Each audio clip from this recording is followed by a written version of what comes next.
Hey everybody, how's it going? So today we're going to be doing a tutorial and kind of showing you guys what equipment I'm using. The weather's been horrific here for the last couple days and it doesn't look like it's going to be clearing up for the next week. So I'm going to go over kind of what I'm using and what I'm using each rod and reel for, and the pound test and all that stuff, just kind of why I'm doing what I'm doing. So we'll start from biggest to smallest here. This is really like my big mullet setup. If I don't really like casting it because this rod is a broomstick and it gets tiring really quickly. But this is a PENN Battle 3000, the 6000 size reel, but it's the high speed. So basically what that means is it just reels in a little bit faster. I have this spooled with 50-pound POWERPRO. And then depending on what I'm doing with it, I throw a, like this is set up right now for a big mullet. But I have 60-pound mono leader. And this rod is a star rod. It's the Stellar Light 7.6. It's rated for 15 to 30-pound braid and lures up to 3 ounces. So it's a really stiff rod. It's not really meant for casting or throwing artificials or anything like that. I will do that every now and then if it's like a big artificial, if I'm throwing like a big popper or something. But other than that, usually I just swim like a big mullet, or I'll use it for bottom fishing for muttons or grouper or whatever. It's a good setup. I really do like the PENN Battle series. I've never had an issue with any of these reels. I have 3 of them now. I've had 4 and 1 I sold. So, but yeah, they're a great reel, and you'll see that throughout this setup. The rest of my setups. My second setup is a PENN Battle 4000. I have this spooled with 30-pound POWERPRO. And this is the rod that you guys see me using with the Berkley JERKSHAD or the NOBN. I will switch it up and use it for, like, if we catch smaller mullet, I'll use that for this for them. And then usually what I'll do with this is I'll throw like a 30 or 40-pound mono leader on it, depending on where we're fishing or what we're going after. This rod is the Bass Pro brand, the Offshore Angler. It's a Gold Cup inshore rod. It's 7 foot, rated for 12 to 20 pound line and 3/8 to 2 ounce lures. It's a super light rod. I actually really like this rod a lot. I did get it focusing more for trying to catch tarpon and stuff like that. I don't think this would do too well surf fishing for tarpon and like the mullet run or anything like that. So I probably will grab something that I can throw this reel on, or maybe one of my bigger offshore reels for casting off the beach. That's still a light rod, but like lightweight wise, but still has some backbone to it. But I do really like this rod. If you guys are ever a Bass Pro or you have the ability to snag one of these rods, I really suggest it. I really like it a lot, and it's never given me issues. Now to the smaller setups. This is my PENN Battle 3000. These I have spooled with 20-pound braid POWERPRO. This is the medium light rod, 7 foot. Most of my rods are 7 foot, just with how tall I am and, you know, casting off boats, trying to be specific on where I'm casting baits and stuff like that. I like a 7 foot rod. It just fits me better. That's what I've always learned on throwing. This is a fast action tip. So basically what that means is the tip of the rod, there's more flex in it. My other rod was an extra fast, so there was a lot of sensitivity in that rod tip that you know, you could throw a lighter bait and still feel, you know, if you were getting a hit or anything like that, or if you were, you know, coming over structure. This setup I use for the VUDU shrimp, and I throw a 30-pound mono leader, and I throw all sizes of the VUDUs on here. I'm trying to think what else I throw on this rod. I'll throw a like a 3-inch DOA, the little swim baits with a jig head. It works pretty good for that too.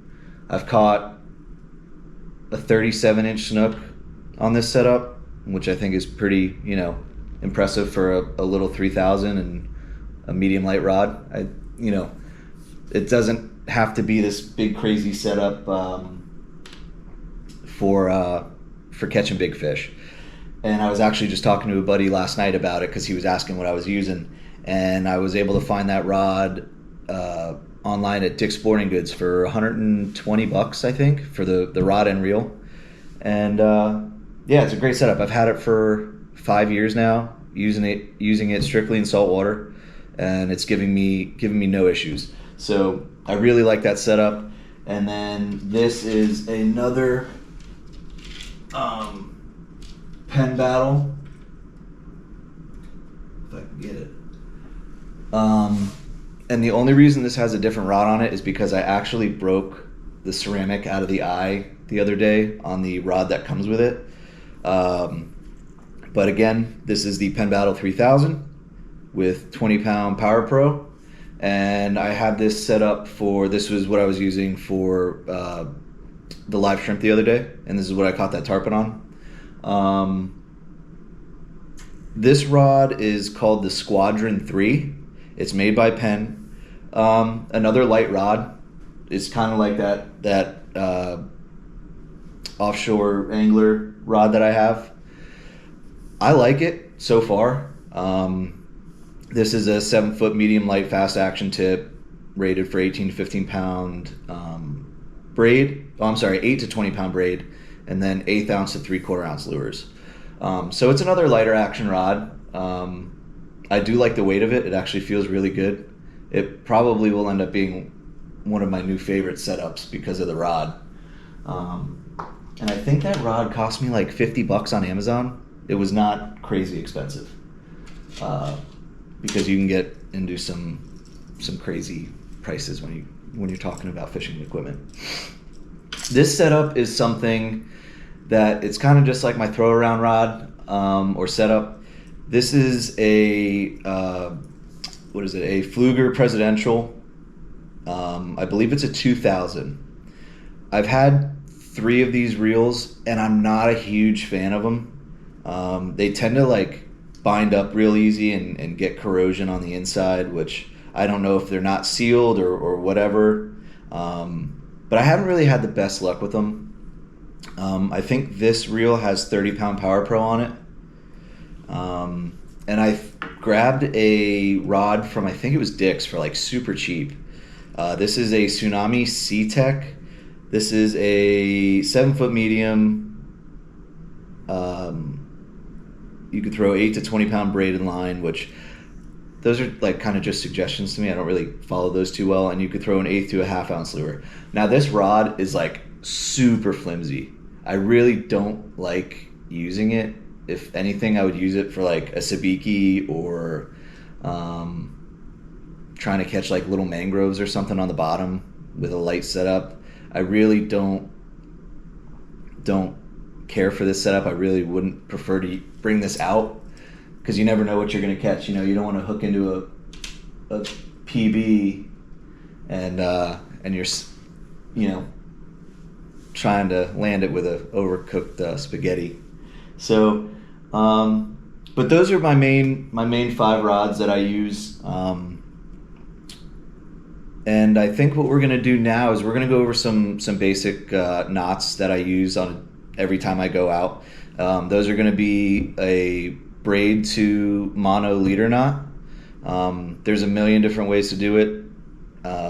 You talk to any fisherman, they'll give you a different way to tie that knot. So I'm going to show you what I use and what I've had great success on, and then I'm going to show you what knot I use to tie that leader to the actual hook or lure. And I'll get that set up and see if you guys can take a look, and I'll show you how I do what I do. All right, so I'm going to show you guys how I tie my leader knot, and what that's called is a double uni. There's about a million different ways to tie this knot. You know, any fisherman you ask is going to give you a different way to tie it. This is the way I tie it. I feel like it's one of the easier ones, and you could tell if it's not done right. I've caught a lot of big fish with it, have a lot of confidence in this knot, and it's never really given me issues. So I'm going to go ahead and show you guys and try to make it as simple as possible. So what I have here is the end of my braided line going that way, and then I take my leader line and I make the end of it going that way. So what I do at first is I take my leader and I make a loop, just like that. And then I grab the braided line in that same pinch with the loop, or with the X of the mono, and I do about 4 loops. So 1, 2, 3, 4, and I cinch it down. And basically right here, all I'm doing is cinching it down basically just enough to not come apart on me. So then I do the same exact thing with the braid, but with the braid I do about 9 loops because it's a much thinner diameter. It's a lot more malleable and it's a stronger knot. So I take my braid, make the loop, and so I have the leader and the braid in my left hand, and I come in front of the leader and the braid, and I make the loop around those two. So once you get it held right, you go 1, 2, 3, 4, 5. Sometimes you need a little bit more line. 6, 7, 8, and 9. So then I cinch that up. So then you have your 2 knots on either side of each other. So what I do then is I slowly just pull them close together. I see that my mono, the leader, is a little bit kind of clumpy looking, so I just kind of tighten it down a little bit. That way it doesn't come on top of the braid. And then I continue to pull. And I let those knots cinch down into each other. That way they're tightening themselves on the knot.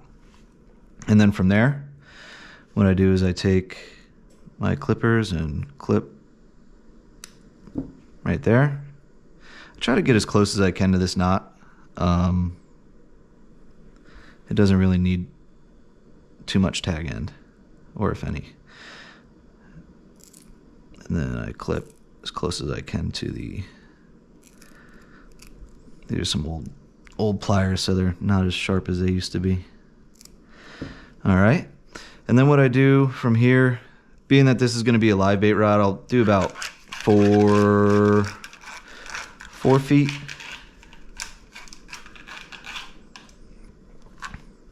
So that's good. Clip that there. And then what I'll do is I'll show you guys what knot I use to tie my whatever, hook or lure to my leader. So I have the end of my leader and my hook. Here, this is just excess line. So I have the hook. We'll get this out of the way too. My hook and my leader, and it's a very simple knot. I go through the eye of the hook, bring it back around, and then I twist it with a thicker line like this, like 60 pound. I'll do it 5 times. But if I'm using 30, 20, 10, 12, I'll do it about 7 times. So there's that 3, 4, 5. And then what I do is I take my tag end here and I come right back through that loop at the hook eye. So I cinch it down as much as I can. And then what I do so I don't burn through the line is I get it wet. Usually with spit is the easiest. And then I pull nice and tight, clip off the tag end, and you're ready to go. Your leader's set, your knot set to your hook or lure, and you're ready to fish. All right, so this last knot I'm going to show you is, it has to do more with like swivels. If you're fishing like a fish finder rig with like a weight and you need to tie a swivel to braid, it's very difficult to use the knot that I showed you guys with braid. I noticed it slips a lot, and this knot that I'm going to show you has been awesome for me over the years. So you have your swivel, and I'm using an actual swivel, so it kind of just, maybe it sticks a little bit better in your mind so you can remember. So I have here, I'll start over. So I have the end of my line right here. So what I do is I double it over. So now I have a U, and I have the line coming here. What I do is I take that U and I put it through the swivel, okay? So now I have the swivel sitting on both lines right here. And what I do is I do a half hitch. And so I bring the U around and back through that loop, okay? And I like to leave a little bit of that loop there, okay? So then I take the U and I feed that swivel back through that U, okay? And then I pull it tight.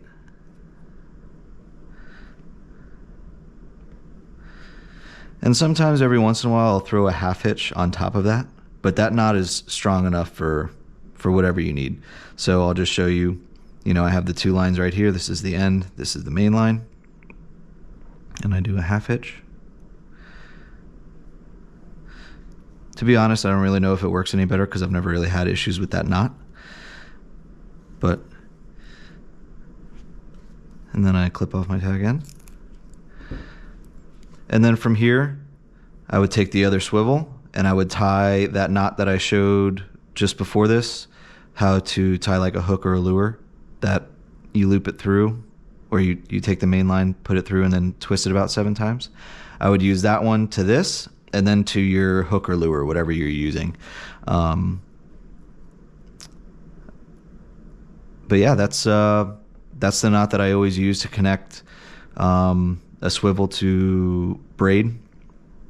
Or if you want to go straight braid to a lure, I would use that same knot. If I'm fishing for snakehead or using some sort of topwater, that the braid isn't going to be going under the water to where the fish can see it, this is the knot that I use. So yeah, I hope it works, and we're gonna go over some of my tackle now. All right, so this is my like hooks and terminal tackle box.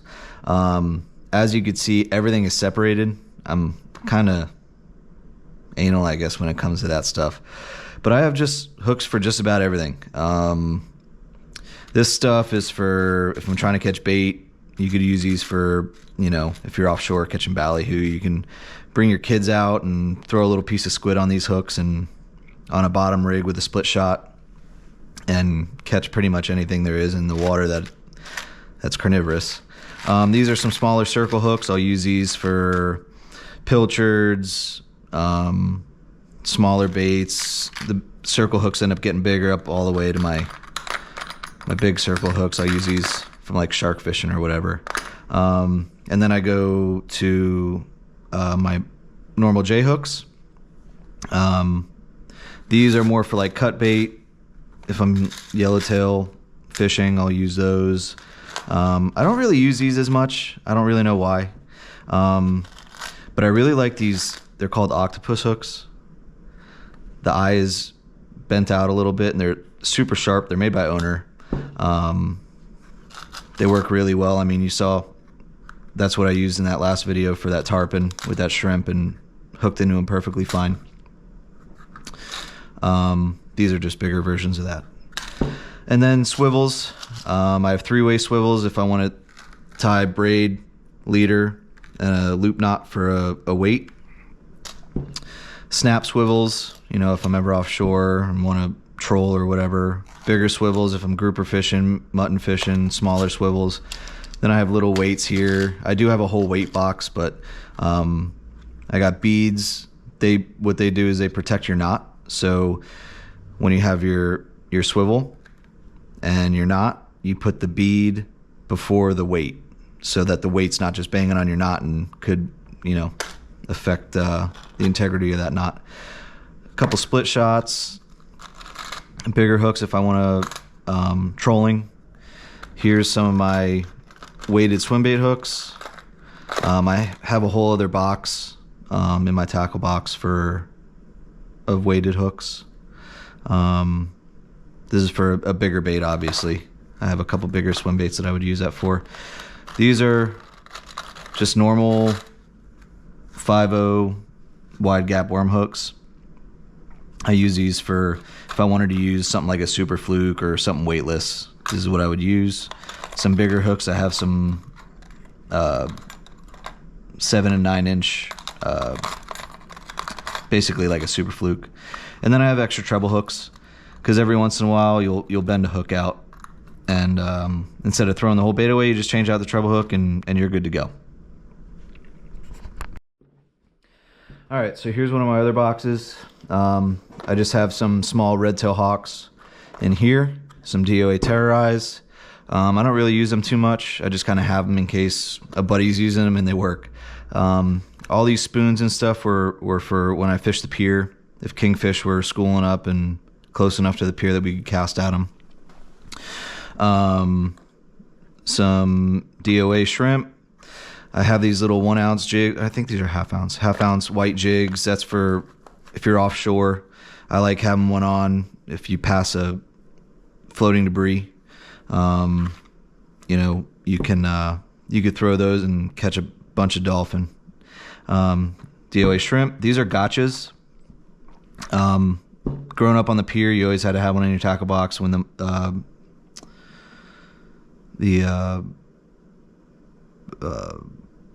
mackerel were running. They're pretty cool bait. I would suggest having like a heavier mono leader or wire tied to them. Basically what it is, it's just a metal tube with, I was telling my buddy the other day that they're like the sharpest hooks you'll ever find. These things will get stuck in you like no other. But you throw it out as far as you can, and you just twitch it, and it'll dart different directions. Here's my my VUDU. Actually, I have a couple different kinds of shrimp in here because I couldn't find VUDU for a little bit. This is my VUDU little stash, I guess. These are just crappie jigs. They work really well on the pier for mackerel, Spanish mackerel specifically. Just throw them out, you know, twitch them around, and you'll catch them. And then these are, these are half ounce, these are ounce. These are just half ounce jigs, same thing. Caught jack, mackerel, baby kings, all that off the pier with these. So, yeah, that's this box, and let's get on to the next one. All right, this is my hard bait box. I have a bunch of different kind of topwater spooks. I think these bone color ones are bomber. This is a Zara spook. I mean, anytime I see something I think can work, I usually just try to grab one. You know, a bunch of topwaters. These are those subsurface plugs, kind of like a Miradeem, but they're not quite. I forget what company make. One of these is Yozuri. I think both of these are Yozuri. But there's those. Here's my Miradeems.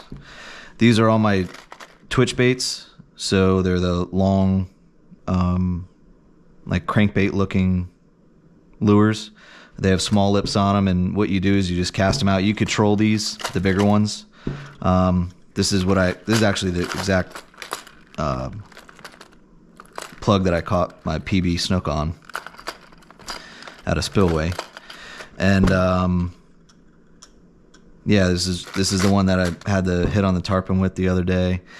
These I kind of bought these during COVID. I think I was just bored and wanted to spend my money for something that doesn't work.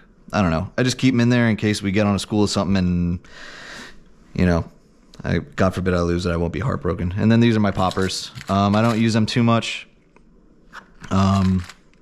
Usually if, you know, you see a bunch of bait schooling, probably during the mullet run, I would throw something similar to this when they're getting blown up on. But yeah, that's my hard bait box. Pretty simple. Plugs, subsurface, twitch baits, top waters, poppers. I try to keep it pretty simple, but I try to grab, you know, if I have something that I like, I try to grab one, you know, anytime I'm in Walmart or a bait shop or anything like that.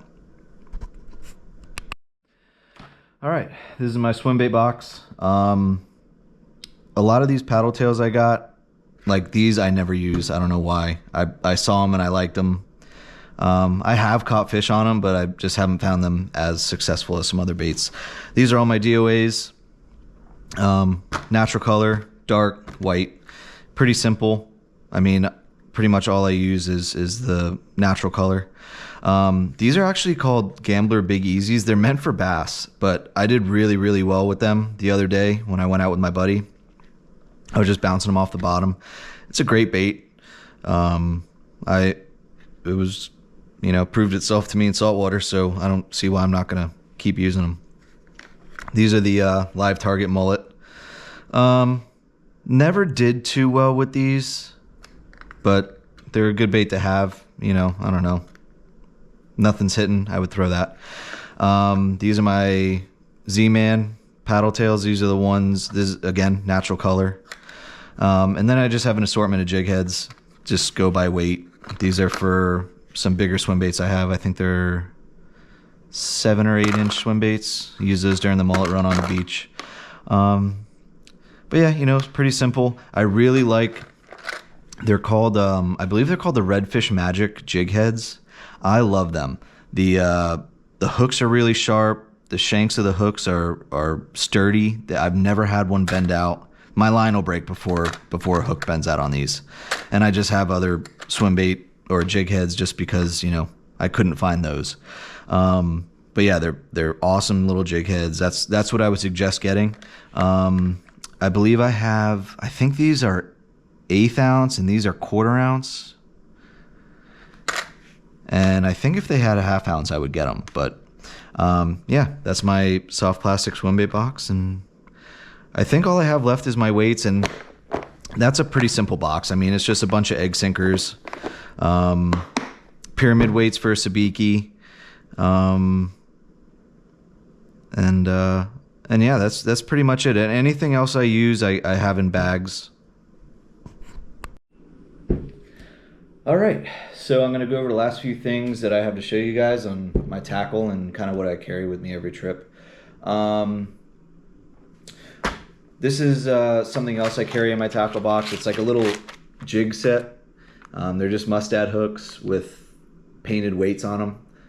I did grab a couple other jig heads that I could use for snapper and stuff. These are mainly snapper hooks. That's pretty much all I've used them for. I don't use them for really anything else.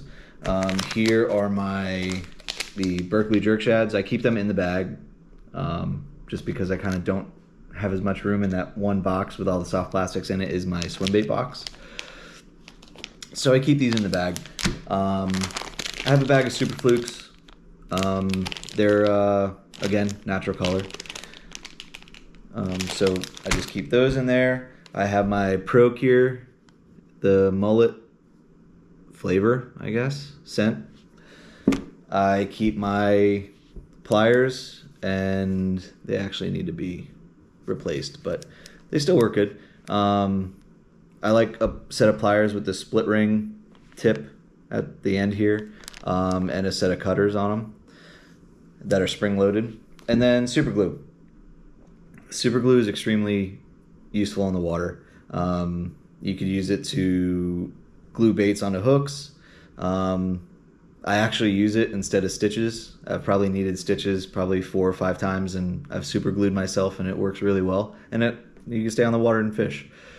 So it's always good to have a good thing of crazy glue. And crazy glue works the best for closing yourself up. I've tried Gorilla Glue, Super Glue, all that other stuff. Crazy Glue's the best. But just don't glue your fingers together. So yeah, that's pretty much everything that I have and what I use and why I use it. If you guys have any more questions on things you want to see or things you want to know, just write it down in the comments. And if you like the video, comment and subscribe and like the video. Yeah, I'll probably do a rundown of my boat within the next couple of videos of what I did to it and all that stuff. I know I said that my last video that I was going to do the boat next video, but it's been raining like crazy, so I couldn't even get outside to do the video. So, but yeah, guys, I hope you guys enjoyed and I hope you learned something. If there's anything else that I can teach you or share from my knowledge that I have, I'd love to share it with you guys, and I can't wait to share the next video. Have a great day.